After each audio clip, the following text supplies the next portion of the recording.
Selamat datang di Presisi Podcast, podcast edukasi dan aksi, ngobrol asik dengan sejuta informasi masa kini. Kali ini pada sesi Suara Terbungkam, tempat kita menggali dan membahas kasus-kasus yang mengguncang masyarakat dengan sudut pandang yang mendalam dan terkadang belum banyak diketahui.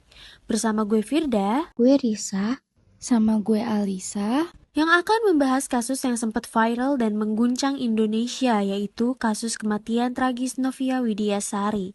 Namun kali ini kita akan melihatnya dari perspektif yang berbeda, yaitu melalui muted group theory.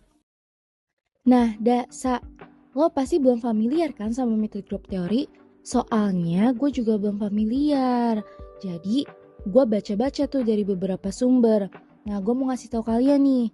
Muted group theory itu sebuah teori yang diajukan oleh Edwin Ardener pada tahun 1975 yang ngejelasin bagaimana kelompok-kelompok tertentu dalam masyarakat sering banget mengalami pembungkaman dan marginalisasi, terutama dalam hal berkomunikasi dan menyuarakan pengalaman mereka. Kelompok yang sering banget menjadi fokus dalam teori ini itu biasanya perempuan, tapi banyak banget faktor yang mempengaruhinya. Jadi bisa dibilang mencakup minoritas lainnya. Nah, kali ini kita akan menganalisis nih kasus kematian Novia Widiasari dengan perspektif muted group theory. Coba Riz jelasin kronologis awalnya gimana sih, soalnya gue juga kepo banget sama kasusnya Novia Widiasari nih. Oke, kita bakalan mulai dari latar belakangnya dulu nih. Jadi, Novia Widiasari adalah seorang mahasiswi yang ditemukan tewas bunuh diri pada akhir tahun 2021. Penyelidik mengungkapkan bahwa Novia mengalami depresi yang sangat berat setelah diduga menjadi korban kekerasan dan pelecehan oleh pacarnya sendiri yang merupakan seorang anggota polisi. Dari kasus ini, banyak mengundang gelombang kemarahan dan solidaritas di media sosial dengan banyak orang yang menuntut keadilan bagi Novia dan perubahan sistemik dalam penanganan kasus kekerasan terhadap perempuan. Jadi, awalnya tuh hubungannya si Novia dan Randy ini baik-baik aja dan berjalan manis kayak hubungan pacaran pada umumnya lah ya. Tapi, kok seiring berjalannya waktu, si Randy ini justru jadi sering mengontrol Novia dan hubungannya jadi lebih intim. Yang dimana mereka melakukan hubungan badan yang berujung hamil selama 2 kali. Dalam hubungan badan yang kedua ini, si Novia dipaksa dengan diberikan obat tidur dan diperkosa oleh si Randy. Nah, bukannya tanggung jawab, tapi lagi dan lagi di kehamilan keduanya si Novia ini, si Randy malah menyuruh untuk melakukan aborsi dengan meminum obat. Bahkan, dari keluarganya si Randy pun mendukung tentang hal tersebut. Akhirnya Novia bercerita kepada pamannya, tapi malah direndahkan karena menganggap bahwa kehamilan tersebut merupakan aib bagi keluarganya. Jadi bukannya memberikan dukungan mental, tetapi malah makin memperburuk keadaannya si Novia. Selain tekanan dari aborsi, ternyata Randy ini tuh juga berselingkuh dengan wanita lain. Udah gak bertanggung jawab, selingkuh pula. Karena sangat tertekan, bahkan gak menemukan jalan keluar, Novia melaporkan kekerasan seksual tersebut ke Lembaga Bantuan Hukum atau LBH. Tapi dia juga nggak mendapatkan kejelasan dan titik terang yang bisa membantu dirinya.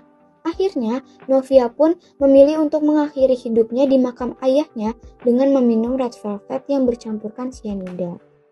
Oke, dalam konteks muted group theory, kita bisa melihat nih bagaimana Novia dan banyak perempuan di Indonesia berada dalam posisi terbungkam. Struktur kekuasaan di masyarakat yang sering didominasi laki-laki mempengaruhi posisi Novia.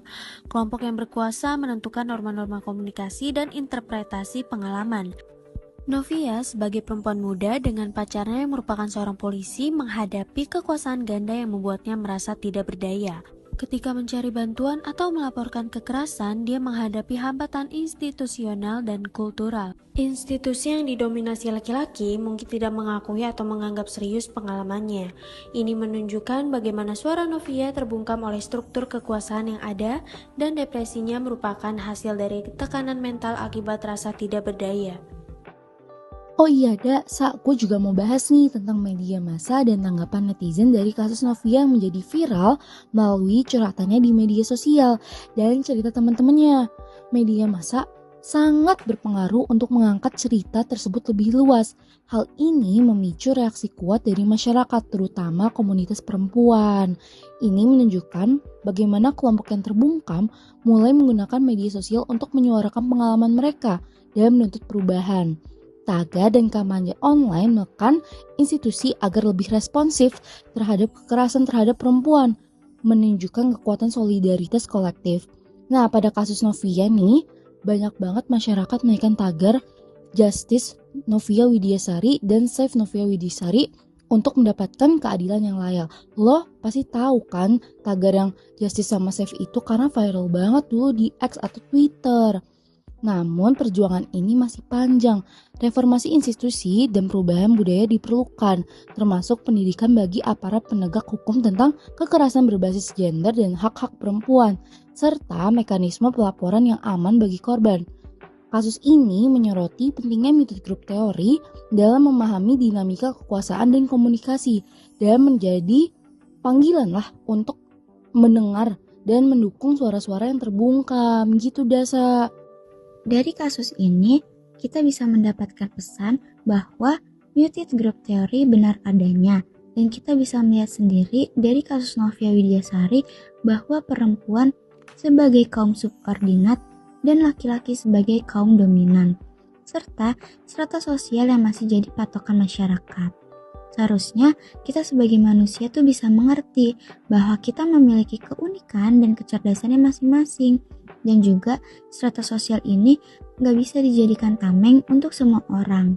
Jadi belajarlah menghargai sesama dan selalu bersyukur serta melihat ke atas bahwa masih banyak yang lebih tinggi daripada kita. Dan juga bantulah orang yang sedang memerlukan bantuan, jangan malah menyerang mereka. Bener banget, gue setuju banget sama lo, Sa. Nah, gue jadi mau nyimpulin deh kasus Novia Widiasari. Kasus Novia Widiasari ini tuh kayak nggambarin sulitnya kaum wanita mengekspresikan diri dalam masyarakat yang didominasi oleh pria. Nah, prianya ini dianggap lebih dominan dan berkuasa, sementara wanita sering mengalami diskriminasi gender. Wanita yang menjadi korban kekerasan malah sering dikucilkan dan disalahkan, membatasi hak dan ekspresi mereka. Akibatnya nih, banyak wanita yang memilih untuk bungkam karena takut dikucilkan dan mendapatkan ancaman dari pelaku. Kasus ini juga menunjukkan bahwa asumsi women's truth into men's talk, the problem of translation, masih berlaku, di mana keluarga pelaku memiliki kekuasaan yang memaksa korban untuk menuruti keinginan mereka. Ini menegaskan bahwa wanita masih menjadi subjek dalam teori terbungkam gitu. Baik teman-teman, kita sudah sampai di penghujung episode kali ini. Terima kasih banyak sudah mendengarkan diskusi kita tentang kasus Novia Widiasari. Semoga diskusi kali ini membuka mata kita semua untuk lebih peka dan peduli terhadap orang-orang di sekitar kita. Jika kamu atau seseorang yang kamu kenal sedang membutuhkan bantuan, jangan ragu untuk mencari pertolongan, karena masih banyak banget organisasi dan layanan yang siap membantu. Dan juga jangan lupa untuk tetap mengikuti podcast kita di episode berikutnya. Gue Firda, gue Risa, sama gue Alisa. Pamit undur diri. Terima kasih dan sampai jumpa. Presisi Podcast, podcastnya generasi masa kini.